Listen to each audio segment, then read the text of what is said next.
الحمد لله رب العالمين، صلى الله وسلم وبارك على نبينا محمد وآله وصحبه وسلم. إخواني وأخواتي في الله، السلام عليكم ورحمة الله وبركاته. إلهي بين مهدقينا سبحانه وتعالى إن آدي فربضا intaa kadibna waxaa aad iyo aad u mahadsan walaalaha soo abaabulay shirkan qiimaha badan ee wacyigelinta ah ee dadka lagu xusuusinayo wixii Ilaahay u abuuray. waxaan rajaynayaa inta jeedinaysa iyo inta loo jeedinayaba Allah inagu anfaco kuwii dhaqan geliya ee ka run sheegana Allah inaga dhigo. waxaan filayaa hadalku de kale muxaadarana wayna sugaysaa, culimo waaweynna waynala hadleen. waa soo ururinaya anugu waxa keliyahoo aan xusi lahaa waxa weyn aan ku faraxsanahay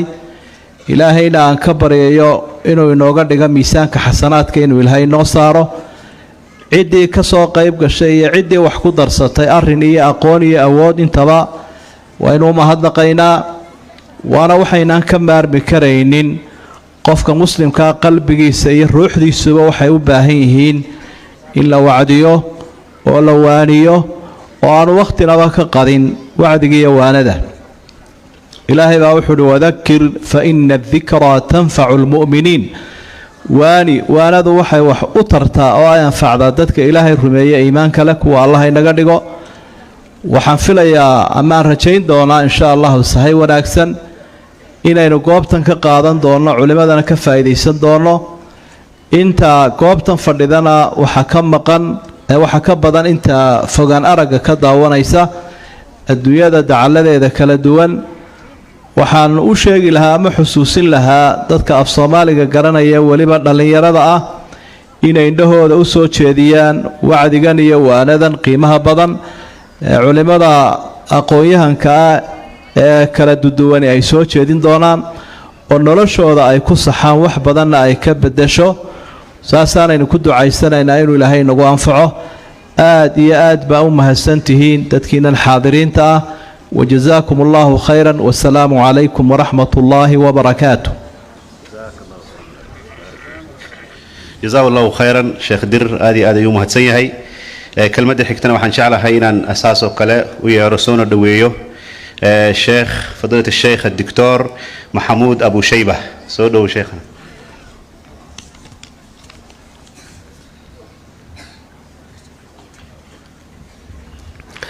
الحمد لله رب العالمين والصلاة والسلام على رسول الله وعلى آله وصحبه أجمعين وبعد. بعد شكر الله سبحانه وتعالى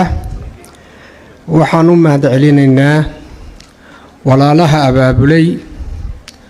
كلن كان وليرواكي شناد وضعوا يهي الشيخ عبد الرزاق ينت الله شقيسي انت مسكح قليسي انت مال قليسي انت كسو قريب كشي رقا دمركا قبلها ويلشا رقا علام كشقينها دمانتين وما هتسنتهين. جزاكم الله خيرا وبارك الله فيكم. من لم يشكر الناس لا يشكر الله. بانو مهد علينا علماء كسو قريب كشي ملفو كتميد إن يددك وفائديان أي baraarujiyaan tawciiyaan ayakuna waa mahadsan yihiin. sida culimada ugu horeysa ay tirina waxaan rajaynaynaa in laga faa'iideysto oo qalbi weeleeya dhagaysta iyo qalbi weeleeya iyo dhaqan in loo bedelo wixii saxnaa la sii badiyo wixii khaldanaa laga joogo ayaan rajaynaynaa. rabbina waxaan ka baryaynaa subxaanahu wa tacaala inuu ku daro miisaan xasanaatina oo nagu anfaco inuu barakeeyo inta ka soo qayb gashay iyo caruurtooda iyo waalidkooda inta dhimatana u naxariisto. جزاكم الله خيرا والسلام عليكم ورحمة الله. جزاه الله خيرا شيخ أبو شيبة. آدي يوم هتسيهي علماء بدنا يعني لا تشوكتا وقتنا وعريري قيبتنا هراء حفلة فوريتان كأ مرك إن شاء الله تعالى مع المها مؤتمر كوسعده ayaan kelmadahooda iyo muxaadaraadkooda dhageysan doonaa oo ka faa'iideysan doonaa insha Allah taala. waqtiga maanta ma deeqay dhamaantood in kelmad la siiyo marka naga raali ahaadaan culimada kale qaybtan hore ee kelmadaha furitaanka xafladda waxaan jeclahay inta aanan u gudbin muxaadarada Sheekh Mustafa oo muxaadaradii u horeysay mu'tamarka noqonaysa inaan qaybtan ku soo xiro kelmad uu leeyahay fadilada Sheekh Dr. Ahmed Nuur oo kamid ah culimada Mareykanka inaga soo siyaaratay soo dhow sheekhana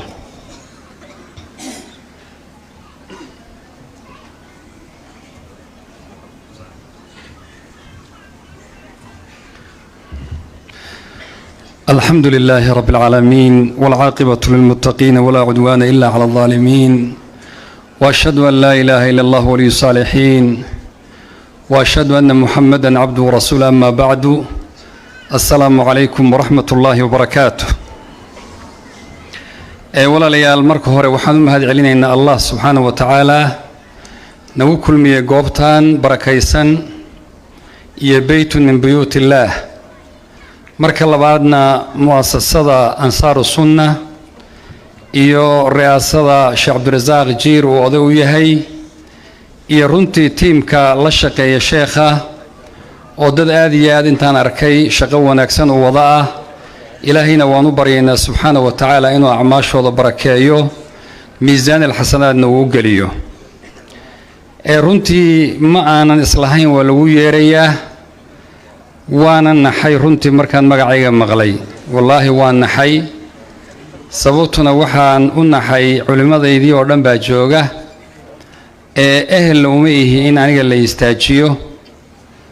لكن هدي ان قوبتان عمد ان ادعي رنتي علماء ذاس واوين كعر ريستي دينته وحديثك رسولك سوق لي وشاب نشا بعبادة الله konton sano dad dacwadan ku jira baa inala jooga marka ma kaana yanbaghi annagoo waqti yar ku jirnay inaan caawa soo hor istaagno kaliya waxaan oran lahaa insha Allah taala hal xadiis inaan idin xusuusiyo naftayda tiinaba goobtan aan isleeyahay dadku ha kala tagaan fariimo ay kala tagayaan noqdo mid kamid ah rasuulku wuxuu yiri sallallahu alayhi wa alihi wa sallam إن الإيمان لا يخلق في جوف أحدكم كما يخلق الثوب فاسألوا الله أن يجدد الإيمان في قلوبكم حديث كاس ومثل يتصاله وتشبيه الأمور المعنوية لو شبه الأمور المحسوسة شيء معناهان أن لأركي كرينين oo iimaanka oo qalbiga ku jira ba waxa lagu shabahay shayga la arkayo oo marada aan qabnaa ee gaboobaysa oo maradaas ay duug noqonayso iimaanku marka qalbiga qofka markuu ku jiro wuu gaboobaa sida maradu aan xiranahay muddooyin hadaan qabnaa uu gaboobayso rasuulku wuxuu yiri sallallahu alayhi wa sallam فاسألوا الله أن يجدد الإيمان في قلوبكم إلهي ويديستا إنو إيمانكينا عسبونيسيو إيمانكو وحو كجبوبا المعاصي والذنوب وحو كجبوبا كفوغانتا دينتا وحو كعسبونا ذا بالتوبة والاستغفار والطاعة بل وعسبونيسيا والإيمان يزيد وينقص يزيد بالطاعات وينقص بالمعاصي هذا بولا ليال قوبتان ومقام كانوا نصوبنين كلمة دير قلينو إيمان كاس جبوبي إيمان كمركة قار مقدقا نقنايا وابن عباس هذا الكيس يري إن للحسنة ضياء في الوجه ونورا في القلب وسعة في الرزق وقوة في البدن ومحبة في قلوب الخلق وإن للسيئة سوادا في الوجه وظلمة في القلب ونقصا في الرزق ووهنا في البدن وبغضة في قلوب الخلق مجدقا قلبي لو شيغي وكفوان دينته إلهي أنسو دوانو أما كنتنو كالان كفايدي سنو sidii la dardaarmay ummadda aan ugu yeedhno afartaa maalmood een goobtaa joogno iimaankaaga haddaad timaadda wax badan baa iska beddelaya aan ka wada faa'iidaysanno ummaddan ugu yeerno aad baan uga cudur daaranayaa kelimada aad baan u raalligelinayaa culimmada iyo dhammaantiin wajazaakum allahu khayr wabaaraka allahu fiikum wasalaamu calaykum waraxmat ullahi wabarakaatu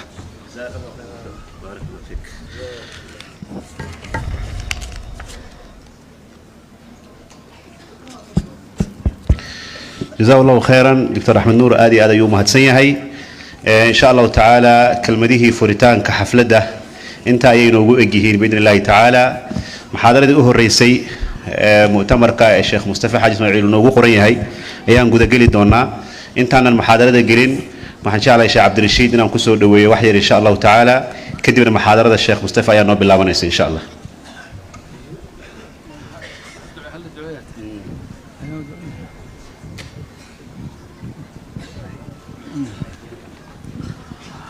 الحمد لله صلى الله على نبينا محمد وعلى آله وصحابته أجمعين اللهم يا من أظهر الجميل وستر القبيح يا من لا يؤاخذ بالجريرة ولا يهتك الستر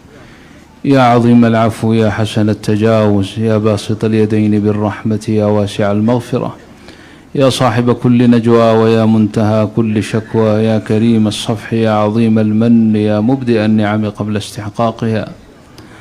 اللهم أنت أحق من ذكر وأحق من عبد وأنصر من ابتغي وأرأف من ملك وأجود من سئل وأوسع من أعطى أنت الملك لا شريك لك والفرد لا ند لك كل شيء هالك إلا وجهك لن تطاع إلا بإذنك ولن تعصى إلا بعلمك تطاع ربنا فتشكر وتعصى فتغفر أقرب شهيد وأدنى حفيظ حلت بين النفوس وكتبت الآثار ونسقت الآجال القلوب لك مفضية والسر عندك علانية الحلال ما أحللت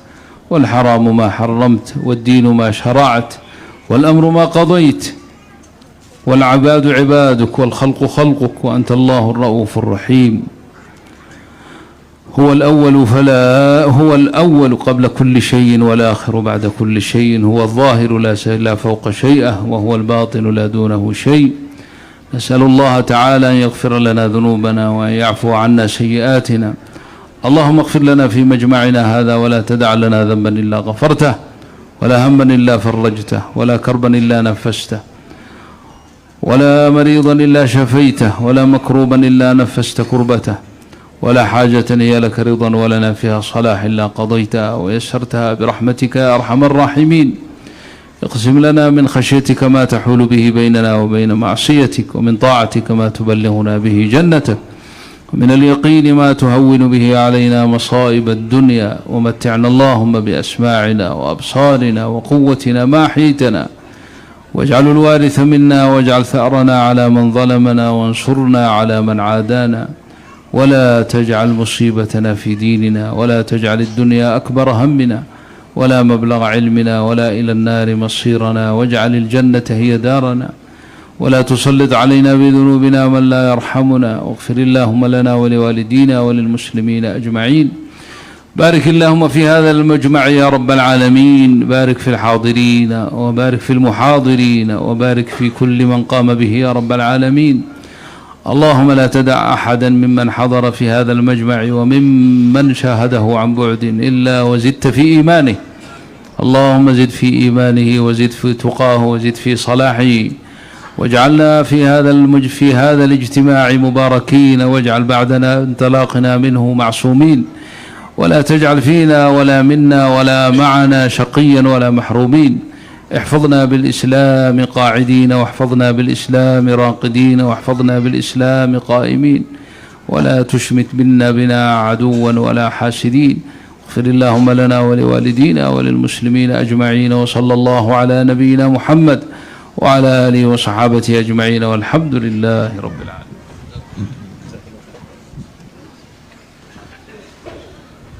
جزاه الله خيرا شيخ عبد الرشيد إلهي سبحانه وتعالى دعاء هنغا أقبله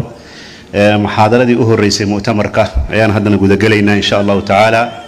محاضرة العنوان كده وحوي التخطيط للمستقبل وحاني نوسو تشيدين دونا إنونا فاهين دونا شيخنا شيخ مصطفى حاج إسماعيل هارون فليتفضل مشكورا مأجورا سودو شيخنا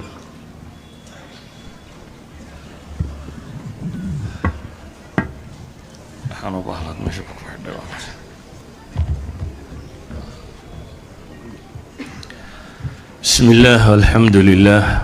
الصلاة والسلام على رسول الله اللهم وفقنا لما تحبه وترضاه وبعد فالسلام الله عليكم ورحمته وبركاته أيها الأحبة إلهي سبحانه وتعالى قرآنك وحكت المامية يا أيها الذين آمنوا اتقوا الله ولتنظر نفس ما قدمت لغد واتقوا الله إن الله خبير بما تعملون ولا تكونوا كالذين نسوا الله فأنساهم أنفسهم أولئك هم الفاسقون إن شاء الله درسي يقول لبضنا آيادات بكوري قدونا آيات كان وحي كورميان قفك مسلم كاه ورب سبحانه وتعالى وتلماميه إنو فيريوها مسقر شايو مستقبل كيسا صوصادة وحيث ويدين لقف هداتهاي قويس هداتهاي بلشاء يوم هدينو نهاي متكستبها النقطة إنني سويدين ومدينو حاجة وصعطة المستقبل القريب والبعيد مستقبل كينا دو إيا كينا دروكسان لبادو بحاجة ينوصعنا ما اتجاه صحيح ينوصعنا أم ننتظر المجهول مسه وحن بين سجينا وحن مقان غيبك وحا ونقضون وإنه كملهن وح تخطيط أما وح قرشاء إنه كليني ما جرته حيث إنه لشدو أهدافته أما غاياتك إنه ربنا إنه تحقيقينه وصمينه قولسك أما هميلوينك إنه ربنا إنه قادنا محيه محيطهاي أهدافتنا ديري محل قياسا ما مقياس ذلك إنه هرو صعني إنه ندبو صعنا محينو قياسنا سيلو قيمينيا بلشاهان مركا إنه أغنو واحد مودا ودن كين يدد كين إنه فوضى بدن كتشيرو هدايتي نولوشا قويسكا تقفكا تبلشادا تدولد نمادا انتو باينو قرشوه كيريهاي waxaynu markaa isweydiinaynaa dunida maanta la joogo sidee bay u suurtagal noqon karaysaa dad aan noloshaba qorsho ka lahayni inay u noolaadaan ama se u joogaan iyadoo dunida loogu noolyahay maanta sida loo kala xoog badan yahay alquwa hiya alqiima alxaqiiqiya fi hadihi dunya alyawm awood ama xoog ayaa maanta valuega kaliya ama qiimaha qura dunida tan ay eegto haddaba su-aashu waxay tahay noloshaada maxaad ka dawacsantay noloshaada soo socota maxaa kuu qorshaysan ma inaad dhalato oo dhimato ma inaad jaamacad ka baxdo oo waxbaratid oo guursatid oo lacag samaysid ma intaasaa waxaad u nooshay mise qorshe kalaa jira qoyskaaga maxaad u qorshaysay dadkaaga iyo bulshadaada maxaad u qorshaysay dunida aynu maanta ku nool lahay waliba علوم المستقبل وحلا يراهدا ما أنت آد لو أديك سدا وحتى علماء قاركوت كتب تودا كتب الماميان وعلماء قاركوت كتب الماميان من فروض الكفاية يكون شيء جنبه وإن دتكو استشرافا ما سووا دراسة مستقبل كصاص عدا يسقو كو إيجيه awoodiisa maanta uu hayo iyo taariikhdiisa tagtay iyo soo jireenkiisu wuxuu yahay iyo daaqada bulshadiisa iyo dadkiisu ay leeyihiin iyo waxa la tawaqucayo ama la filayo inay dhacaan ilaahay subxaanahu wa tacaala qur-aanka wuxuu inoogu tilmaamay bini aadamku mararka qaarkood mustaqbalka siduu u arko ayawadu axadukum an takuuna lahu jannatu min nakhiilin wa acnaabin tajri min taxtiha alanhaar له فيها من كل الثمرات وأصابه الكبر وله ذرية ضعفاء فأصابها إعصار فيه نار فاحترقت كذلك يبين الله لكم الآيات لعلكم تتفكرون إلهي الصورة بوينو صوري شيء متكين ميوج عليا هي isagoo beer iyo baraare iyo barwaaqo ku jira beer isku baxday oo wabiyaal hoos marayaan oo midhale oo wax walba isna uu soo tamar gabayo uu gaboobay dul yaryarna uu dhalay caruur yaryar oo aan markaa waxba qabsan karin dabeetana duufaan haleelo icsaar uu haleelo ay gubato qofkaasi suuradda baan laynoo sawirayaa muxuu filayaa mustaqbal madow buu arkayaa isaga tamari kuma hadhin kuwa korinaya waa yaryar yihiin beertii waa gubatay sawirkaasi siduu egyaa ilaahayna hordhigay subxaanahu wa tacaala kadib baa ilaahay wuxuuna leeyahay kadalika yubayinu allahu lakum alaayaati lacallakum tatafakkaruun sidaasoo kale baa ilaahay subxaanahu wa tacaala aayaadka idinku caddaynaya lacallakum tatafakkaruun si ay u fakartaan wax u daymootaan ayuha alaxiba waxaan leenahay diinta alla inoo soo dejiyey subxaanahu wa tacaala waxay ku salaysantahay على التخطيط للمستقبل ورفض العشوائية والفوضى إن يدتكو إن بدن قرشيان نولشو دو تمادد إيصاص عطا إن أنا باس كل هين نولش قفكو مسلم كفوضى أنركي ما ملا أنت يستكدب وريقه يبربا وحي نقون دون تصيدي ما أنت هيدون يدو فكرتو haddaad u fiirsatana noloshii nebi moxamed calayhi salaatu wasalaam qaabkaas bay u dhisnay mithaal waaxida haddaynu tilmaamno hijradii nebi moxamed calayhi salaatu wasalaam culamaa siira markay hijrada inoo akhrinayaan imisunbay inoo sheegaan qorshe uu nebigu degay oo ah balaankii uu ku talagalay markuu hijroodo meeshuu mari lahaa siduu cadowga uga dhuuman lahaa siduu u raadgadan lahaa waddadu qaadi lahaa cidday tay cidda hogaaminaysa cid aan laga shakinin inuu daliil ka dhigto raaxilaadkay fuuli lahaayeen inay diyaarsadaan wakhti aan la filaynin inay baxaan meel aan la rajaynin inay qabtaan inay u kacaan buraley inay maraan si ay u raadgataan yacni markaad daraasayso nebiga calayhi salaatu wasalaam hijradiisii waxay kuu tilmaamaysaa in layna barayo tashriic iyadoo taasi ay cagsi u tahay maalan إسراء الإسراء والمعراج نبي محمد عليه الصلاة والسلام الإسراء والمعراج وحاها تشريف هي تعظيم هي تصلية وينين إلهي والنبي وينين أيي لسميرسين أيي بلايين ما كيلومتر السدول بلايين كيلومتر بلغو قياس كرين أي النبي محمد إلهي كحيي مكة وجي بيت المقدس ولا قد الميو عرك اللقبتسيي ولا سوء عليي maaha masalo loogu talagalay inaynu kaga dayanno ama awoodeenna kuma saabsana laakiin 500 kilomitir in ka yar isagoo soconaya oo ama ka iyo Madiina inta u dhaxaysa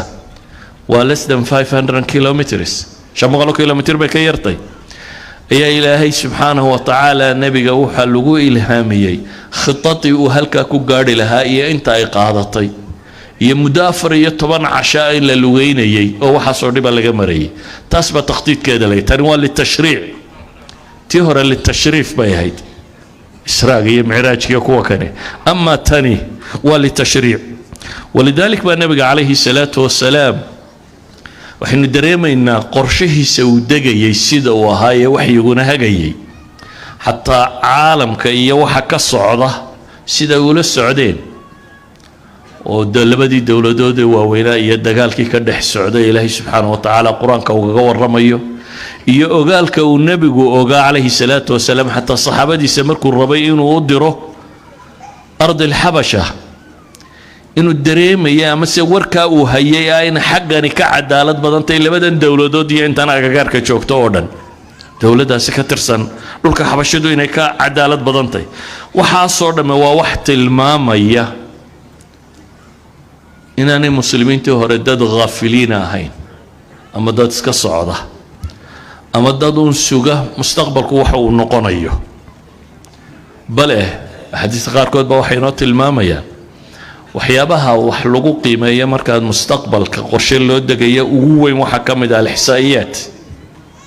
statistics data in la helo tira koobiyo awoodaada xoogaaga tiradaada dhaqaalahaaga waayo waxaasaad ku qorsheynaysaa inaad mustaqbalka wax kaga qabato ilaa xaduu nabigu leeyahay calayhi salaatu wasalaam xadiidka saxiixayn ku yaala riwaayadda muslim أحسوا لي كم يلفظ الإسلام إيسو تركوه بل أنت قف مسلمة شوكت مقالة مدينة. أما رواية إمام البخاري اكتبوا لي من تلفظ بالإسلام من الناس. dadka inta ku dhawaaqday islaam iisoo qora uu nabigu leeyahay calayhi salaatu wasalaam. waxay leenahay markaa laa budda min takhtiit, laa budda qorshayn inaynu helno, laa bud si ay noloshaynu fawdada uga baxdo, siiba ummadda soomaaliyeed waa ummad aanay inta badan tirada ugu jirin saadaalinta mustaqbalka iyo waxay sugayaan. إلهي وحين لي يا أيها الذين آمنوا اتقوا الله ولتنظر نفس ما قدمت لغد. وركوا إيمانك لغاها ليو اتقوا الله لك عبصدا ولتنظر نفس ما قدمت لغد. بري وحي نفي أردقتي وحي أهرو مرستي وحي أردتيستي سودي تدا ما تغانين عنها ولا دتي داسي بري الله والغسي تلقى على بري si loo luli karo inay maanta dhitan noqoto. waxaa la leeyahay waxaad u dhitaysatay baraad lulane, waxaad lulanaysaa waxay noqonayaan fiiri. waltandur nafsun maa qadamat liqad. haddaba uga warrami maayo mowduuca kan sida idaariyiintu uga warramaan, culamaa ilidaara iyo qaabkay uga warrami maayo, laakiin waxaan uga warramayaa inaanayna tambiihiye bes iyo waxyaabaha asalka aynu u baahanay inaynu isticmaalno. ugu horeyn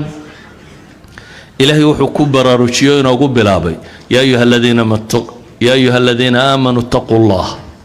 markaasaa haddana la yidhi wattaquu llaha ina allaha khabiirun bima tacmaluun. waltandur nafsun amarkaa labada hareeroodba waxaa ka xiga alla ka cabsi baa layna faray. macnaheedu waxa weeyaan khitadkeenna iyo waxaynu mustaqbalka qorshaynayno dhammi waa inaanu marnaba noqonin wax ilaahay tiisa khilaafsan. waa inaynu cala alhudaa inagoo ilaahay ka cabsanayna, waayo cid kasta oo khutad degta calaa gayri huda allah lam walan yuflixu, ma guulaysanayaan. maxaynu u leenahay markaynu qorshe degayno alla ka cabsigu kowha ka noqdo? ugu horeyn qur-aanka ilaahay wuxuu inoo tilmaamay inay nolosha fududaanayso. bini aadamkuna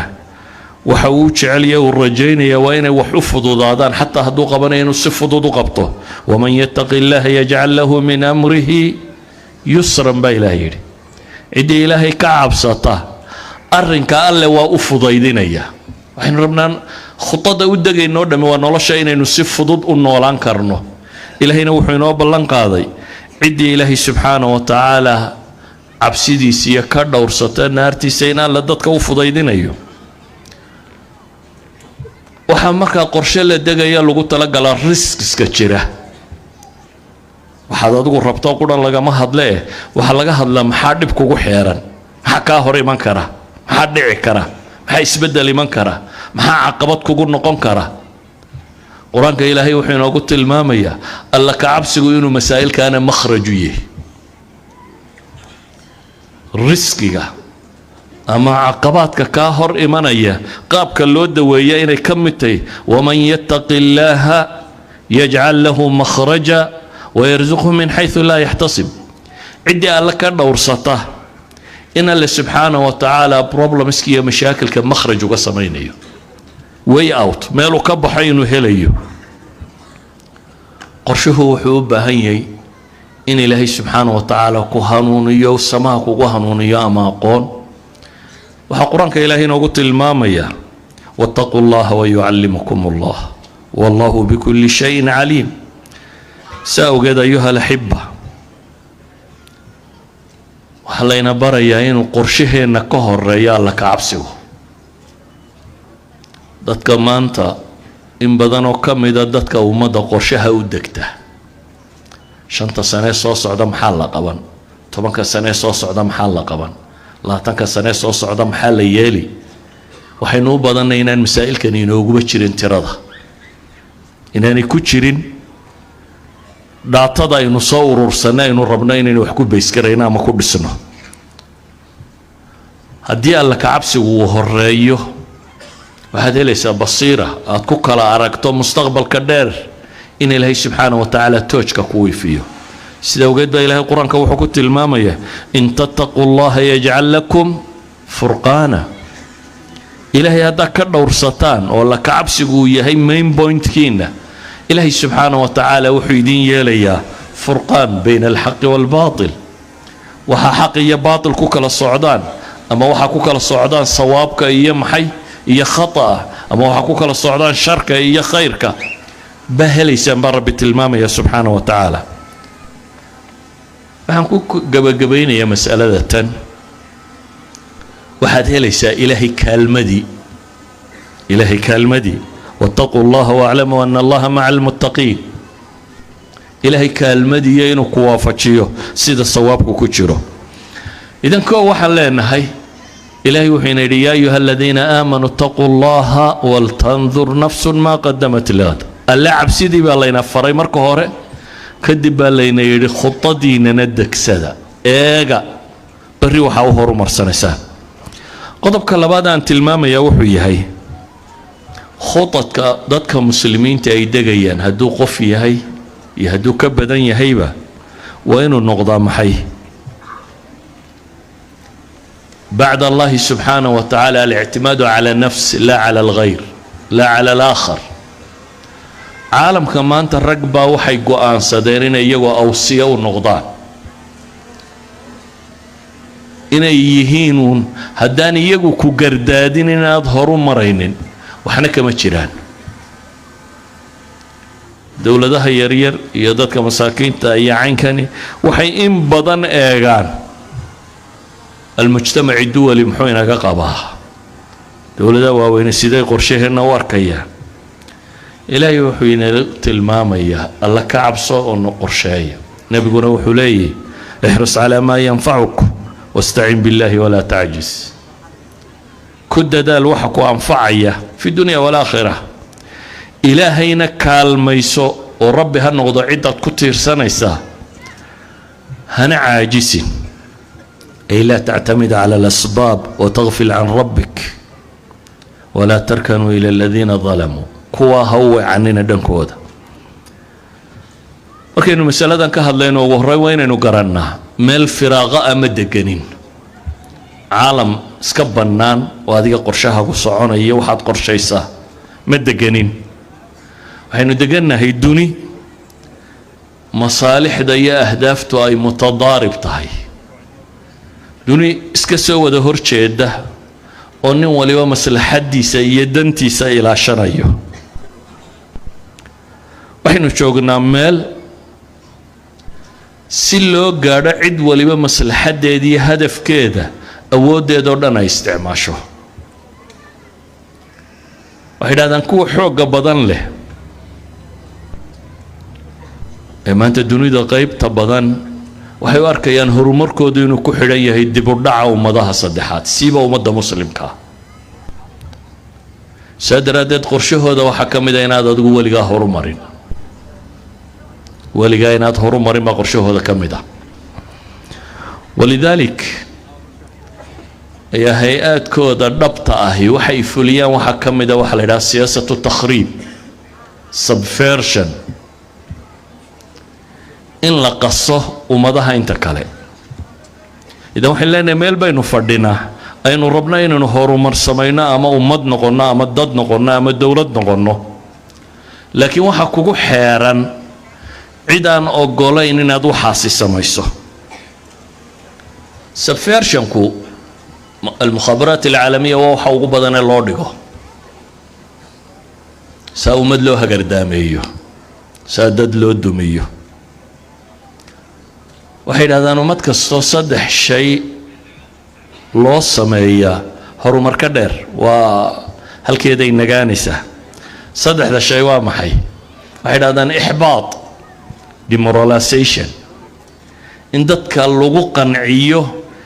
inaanay hore u socon karaynin in lagu yidhaahdo adiga imkaaniyaadkaaga iyo awooddaada iyo tamartaadu ma saamaxayso waxaasi adigu waxaad u baahantahay bay ku leeyihin capacity building soomaaliya imka 30 sannadood waxaa lagu waday maxay capacity building waa ma awoodaane waa laydin dhisayaa awooddiina la dhisayaa kuwa dowladda yar haysta iqtisaadiyaadkooda waxa ugu badan ee lagu tawjiihiyaa waa iqtisaad siyaaxa waa dhaqaalaha ku salaysan bay yidhaahdaan maxaa la yidhahaa tourism siyaaxa waddankiina meel loo soo taga ka dhiga xayawaankiina ha dilina kan ha samay iyagu intoodii way mariyeen maxay iyagu u dayn waayeen siyaaxadu waxay yidhahdaan in economics marka la joogo waa qaybta ugu horeysa ee dhaqaala burburka uu ku dhaco bini aadamka marka dhaqaala burbur bilaabmo bal wadanadan islaamiga u fiirso waliba waxay leedahay raxanta dayuurada ee dunida ugu badan iyagoo qoobada yaryara ayaa qolo waliba waxay leedahay raxanta dayuurada ee dunida ugu badan qolo waliba waxay doonaysaa inay siyaaxa ka shaqayso waa dhaqaala burbur sidiisa u yaala dunida waxay yidhahdaan ma horu maro ummadaan industrial noqonin casrigaynu noolay waxay yidhahdaan marka ixbaadku waxa weeyaan in adiga demoralization lagu sameeyo in lagaa dhaadhiciyo inaanad wax qabsan karin inaad dambayso inaad ku qanacdo kaalmadiisa mooyaane inaad oo adigu hore u socon karin ka labaad waxay yidhaahdaan weliba waxaa laga yaabaa inaad istidhaahdaan miyaa la maagaya maya dowladaha waaweyne waxay u leeyihiin gruub dhaqaalayahana ah oo masalada ka fakara oo wadanada kale tala bixinta siiya sidii loo dumin lahaa waa group dhisan maaha wax theory waa group dhisan waa kuwa ka waramayo kale convention of economic hitman ninkii qorayo kale oo kamid ah gruubada tan bal waxaan idin sheegi karaa gruubada qaarkood in xataa rag Soomaaliyeed ku jira dhaqaalayahana Soomaaliyeed inay kamid yihiin markaynu taas soo dhaafno waxaa garan kartaan waxay ku sameeyeen Asia iyo numur sabca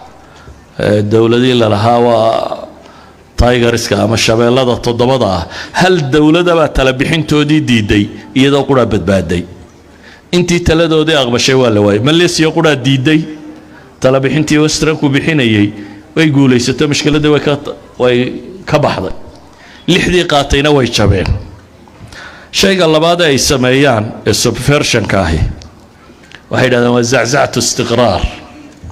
destabilization in waddanku crisisku uu ka jiro had iyo goor inaanu degin dadka badh baa u haysto moodaya dowladaha waaweyne inaynu degno inay rabaan in dagaalku inaga dhammaado inay rabaan in caynkan ma jirto waxay u socdaan inaad weligaa degin dee innaga waddankeenna waxaa lagu maamulaa maxay albandi saabic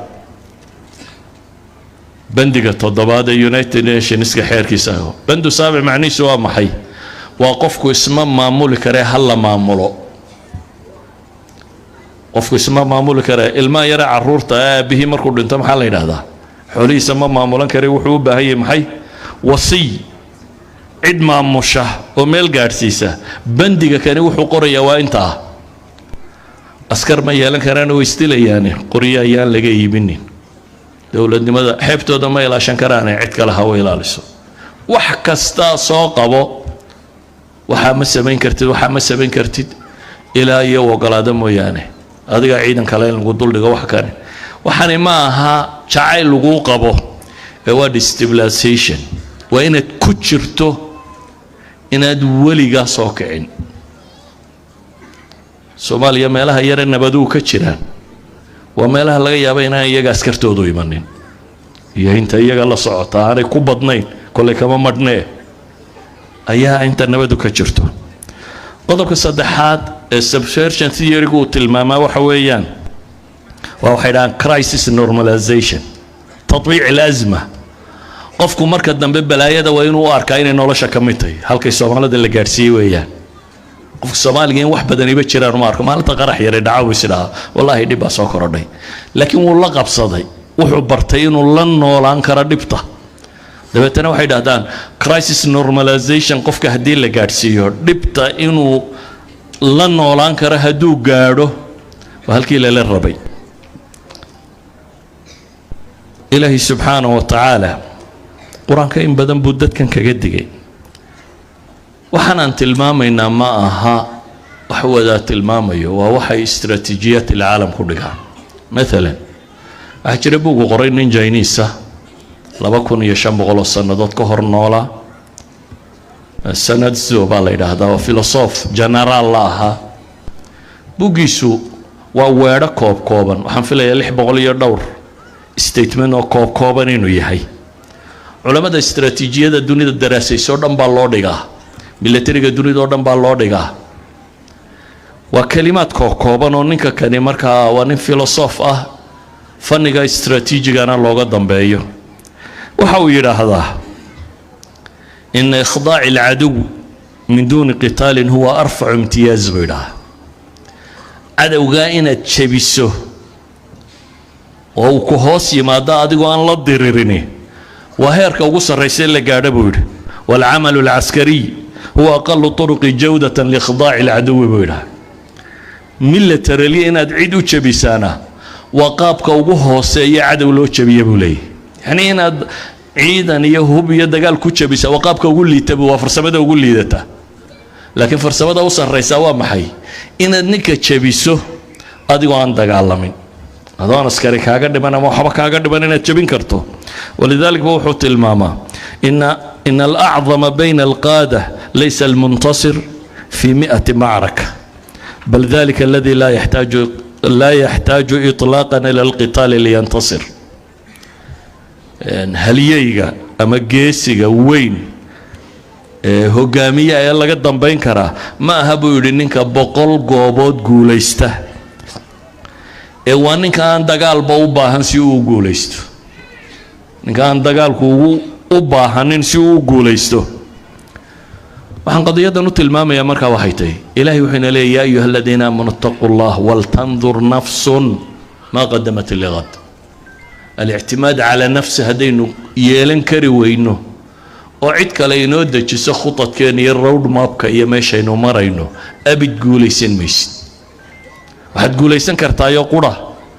markaad adigu awoodaada iyo aqoontaada iyo tamartaada iyo dalkaaga iyo xoolahaaga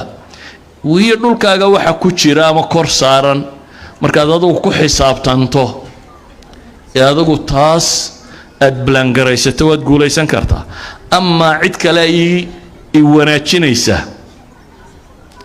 warka gaalada oo dhan haddaan soo dhaafo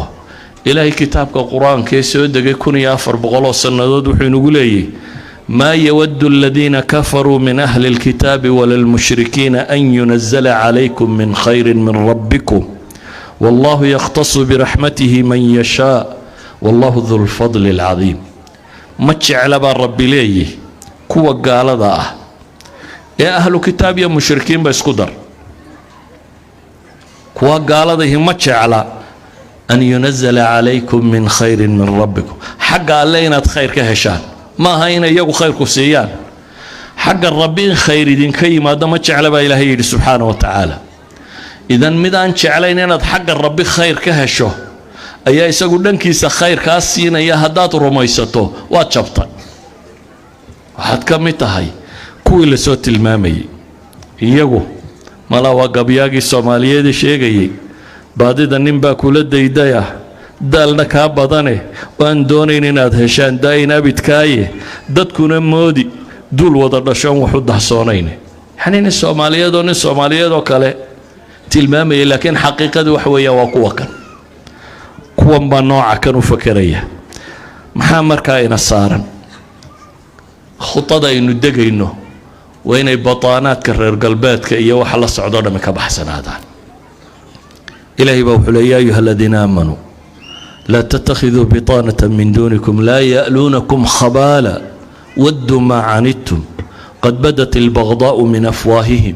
وما تخفي صدورهم أكبر قد بينا لكم الآيات إن كنتم تعقلون وركوا إيمانك لقاها ليو ورلت لي يا لآن إذنك هين هيالني نبا إلهي لي ويدن لقوين يعني لا يألونكم خبالا ويدن فسهادين ينبر بكوشة مركزاتنا واحد هذا خبير عدا كصعوطة هداد إيمان سنة خبر بدل ما ليدين لكن دير كعاد من كم من علماء الصومالية جامعات كرر قلبات كنا رجع شوقي وين كترسان أيه وحيد وحني ما هذه السببة markaasaa waxaa iga soo horbaxay buu yidhi nin baa ii yeedhay cabdulcabdi xagga dambe nin iga yeedhayaan maqlay buu yidhi markaan eegayna waa nin cad uu ii yimo aduu ninkii way iswaraysteen ninku muxuu ahaa marka kan United Nationskii qaybo dhan buu haystaa laakiin markay xaggaa joogeen jaamacadda wuxuu ahaa badhiwalaha professorada waraaqa u kala qaada markaasaan ku yidhi buu yidhi waa saad xaggan ku heshay intuu diirkaas qabtay buu yidhi dee aniga awowyaday baa ii shaqeeye adiga awowyadaa baan shaqaynin buu ku yidhi waa runtii aniga awowyaday baa ii shaqeeye yacni ma khabiir la-ini waxa weeye wayna iimaansan weyne ilaahay wuxuuna leeyahy wadduu low takfuruuna kamaa kafaruu fatakuunuuna sawaa waxaad haysato adigoo haysta inaad horu marto ma rabo waxna maad faa'iidin haddaad diin la'aan waxoogaa dhaqaalaha ku hesho waxba maad faa'iidin ilaahay wuxuu inoo tilmaamayaa walan tardaa canka alyahuuda wala annasaara xataa tattabica millatahum ayuha alaxiba waxaan leenahay khudaynu u baahanay laakiin waa inaynu garannaa meesha aynu deganay iyo waxaynu rabno inaynu qabannaa inaanay meel bannaan ahayn oo wixii aynu doonno intaynu dejinno aynu socon karno waxay yidhaahdaan awal maraaxil takhriib bay yidhaahdaan markay nidaamkooda isticmaalaan halka laga bilaabo bay yidhaahdeen burburinta ummaduhu awal maraaxil takhriib huwa ifsaadu alakhlaaq bay yidhaahdaan waa dhaqan doorinta waa akhlaaqdoo la lumiyaa ah stebka koowaad ee markaad la rabto qadaayaadkan saddexda ah ee la rabo inay ummad lagu sifeeyo first stepka la qaadaa waa in dadka moralskooda iyo akhlaaqdooda iyo ethicskooda iyo valueskooda inuu dhinto that's why caalamulislaami maanta war badan looga akhrinayo ah feminism group iyo gender iyo kuwa sagas ka warramaya iyo waxaan sheekhu hadda sheegaya iyo waxaan loo wadoo dhami waa ifsaadu akhlaaqi nnaas waa jirtaa bini aadamku ma aqbalo bifitratihi in la yidhaahdo xuma samee ma aqbalo laakiin xumaa shaadh baa la huwiyaa aadam ibliis kuma odhanin geedkan cunaa dambaabtide muxuu ku yidhi shajarat alkhuldi wa mulkin laa yablaa baan ku tusaya geed markaad cunto shajarat alkhuldiya adiga waxaa lagu odhanayaa waa xuquuqda dumarka iyo waa xuquuqda caruurta iyo wax xuquuqoo la sheegaya ma jiro xaggaasay ku dulman yihiin xuquuqi meeshan ma taalo ee waxa weeyaan waa fasaadinta dumarka iyo fasaadinta caruurta iyo fasaadinta ummadda ayaa asala laakiin shaadhka sare ee la huwinayaa wuxuu yahay maxay erey aanad ka didaynin oo ah xuquuq rights marka laga warramo waxaad is leedahay dee waa wax macquula laba saddex midhoo loojikana la sheego laakiin ma rights baa ninbaa nin u tegaya ayaa human rights ka mid ah qof baa la bedelayaaba human rights ka mid ah يعني wax badan baa laynoo sheegayaa laakiin waxa kan laynoogu sheegaya idan haddii akhlaaqdu ay lunto waa maraaxil fasaadku halku ka bilaabmo gaalada maanta joogta gaalka ugu weyn waa Richard Dawkins waa nabiyul ilhaad bay iyagu yidhaahdaan a prophet of atheism diin la'aanta nabigeeda bay ku sheegaan inuu yahay وأنك اللي قدر يشن أيا وحليه من الصعب جدا الدفاع عن القيمة الأخلاقية المطلقة على أرضية أخرى غير الدين ووح أدق بولي إن أدو فاليو أخلاقيات أخلاق في عيني إن تكور رمي كرتو أدقو أن كنت أجنين بولي دول دينيت دين الآن يا أخلاقي مرنبا اسم فوليان بولي هذا وكان لا إلهي ما شردتك ويريا وبوكي سجدوا لي يشبكوا غريا حلي أخلاق لا هذا تربطوا إن فاليوسون شاكتو وإن كنت أنت هيبوت المام يا محي religious ground هدارت هيسانين ما صورتك الهبوت المام يا أيها الأحبة هل أن مركا إلهي سبحانه وتعالى وحين إليه يا أيها الذين آمنوا اتقوا الله ولتنظر نفس ما قدمت لغد واتقوا الله إن الله خبير بما تعملون لبتشرب إلهي نوسو علي إلهي عبسيدي سينين كد داله أجننا ولتنظر نفس علماء واحد هذا أنا أيضا قيبته هوري مركي اللي يسفري تقوى أنت إيمانكم بالله يا أيها الذين آمنوا لكن مركي laysfarayay nolosha in la qorsheeyo waltandur nafsun ay kullu nafs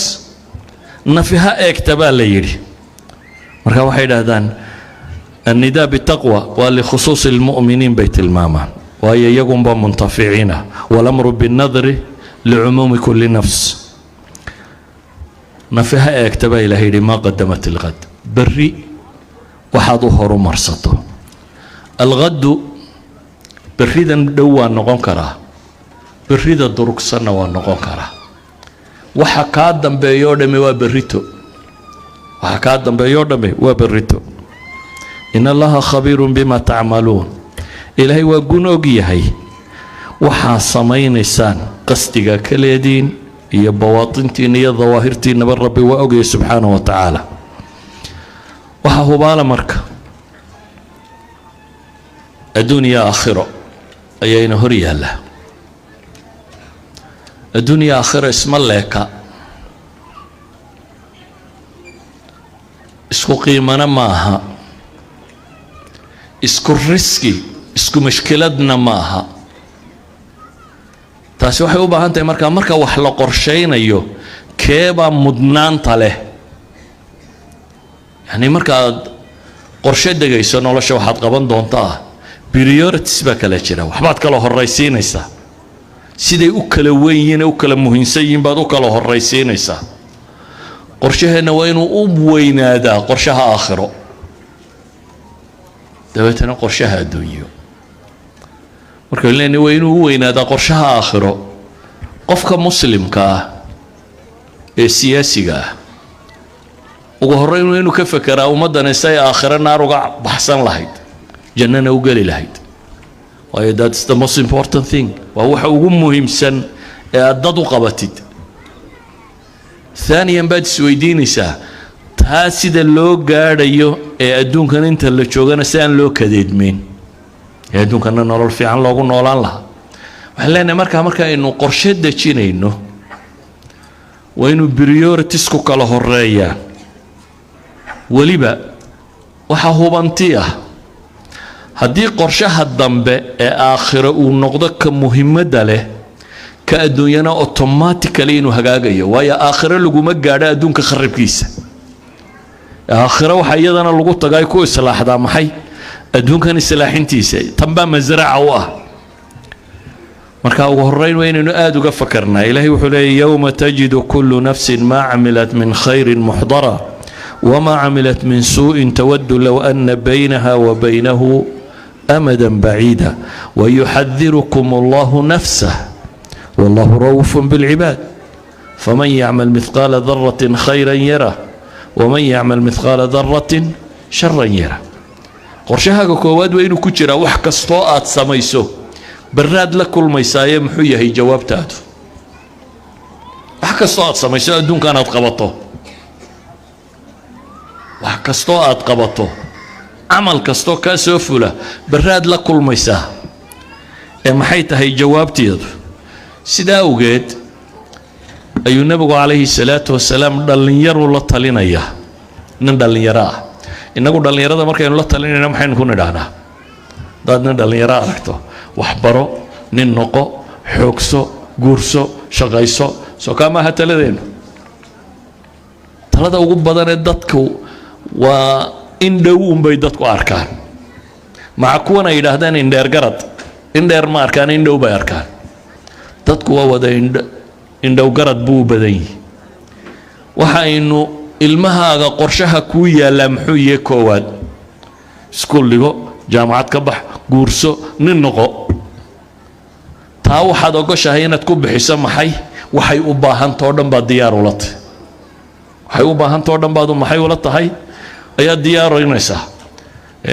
iskuulku gali lahaa kuu noqonayo jaamacaddu ka bixi lahaa kuu noqonayo kharashku u baahnaan lahaa waxaasoo dhan waad diyaarinaysaa maxaad uga dan leedahay nolosha dhow inuu guulaysto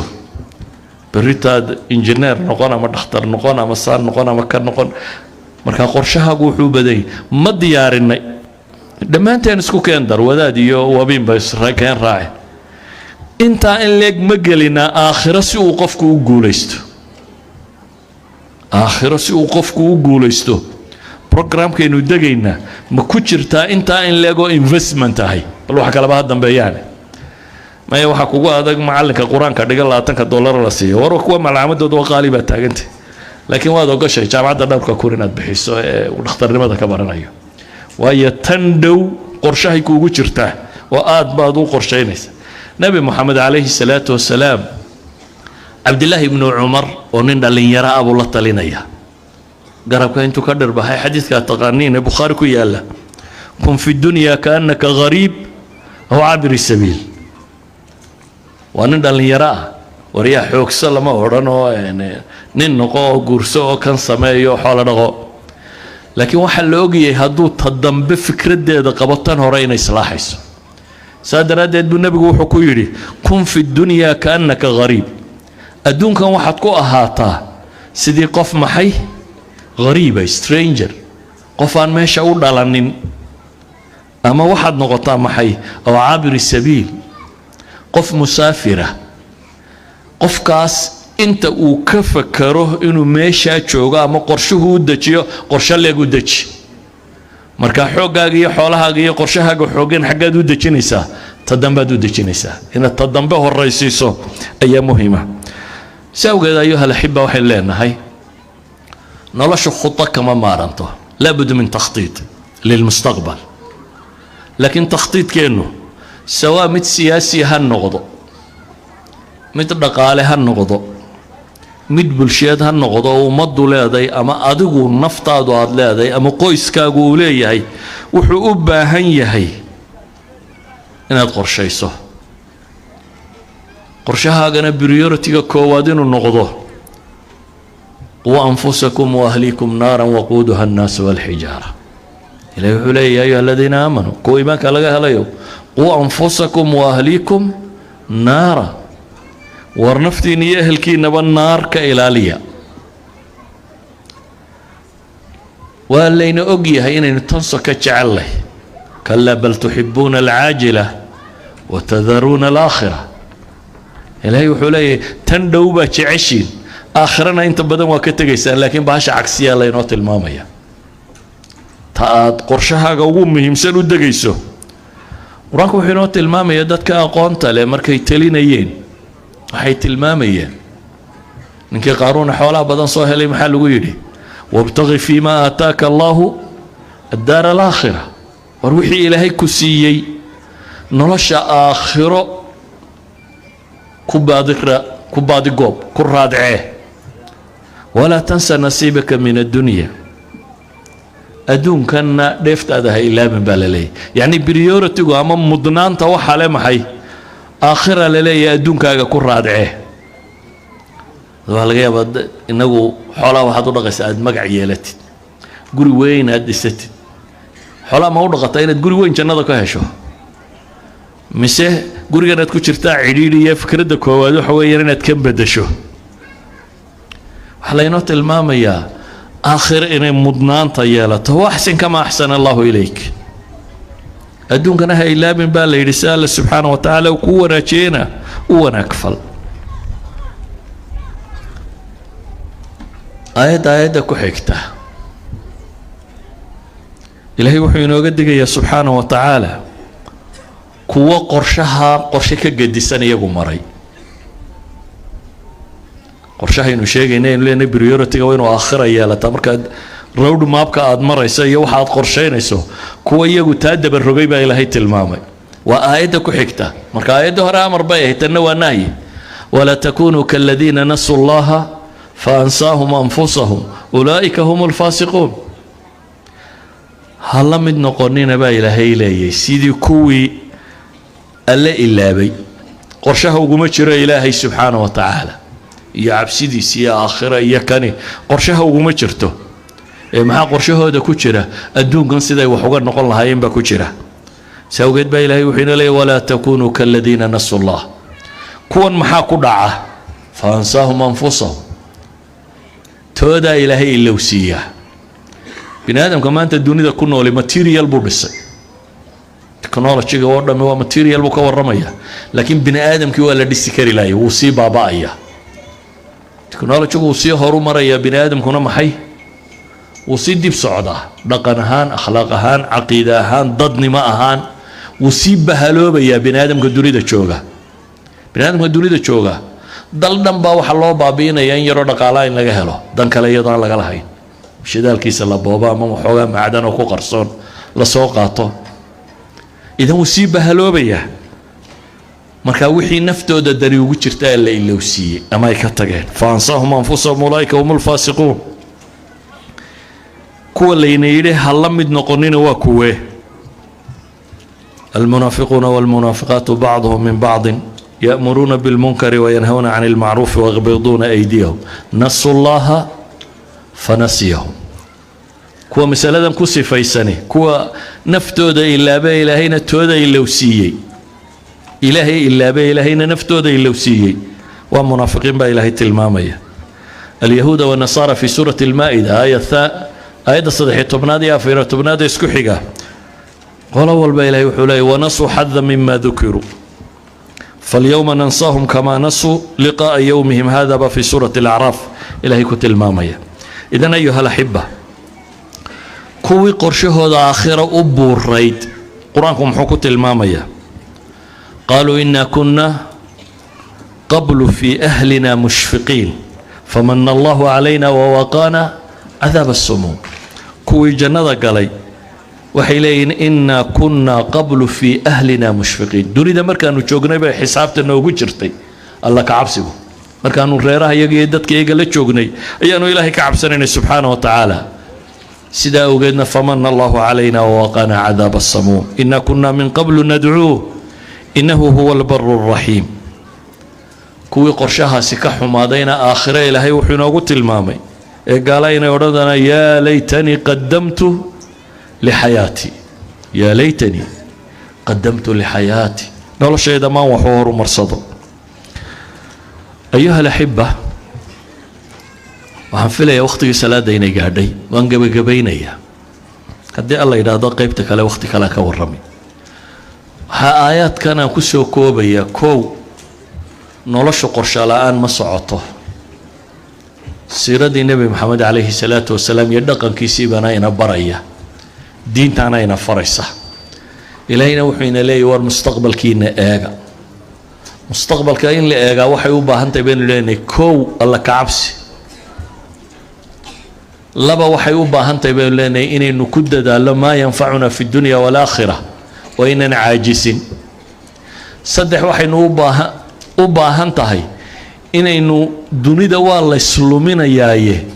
رزقي وتربدا هي إني نقرشك يالنا saynu isaga awdi lahayn ama isaga joojin lahayn hadduu yahay naftaada iyo hadduu yahay qoyskaaga iyo hadduu yahay ummadaadaba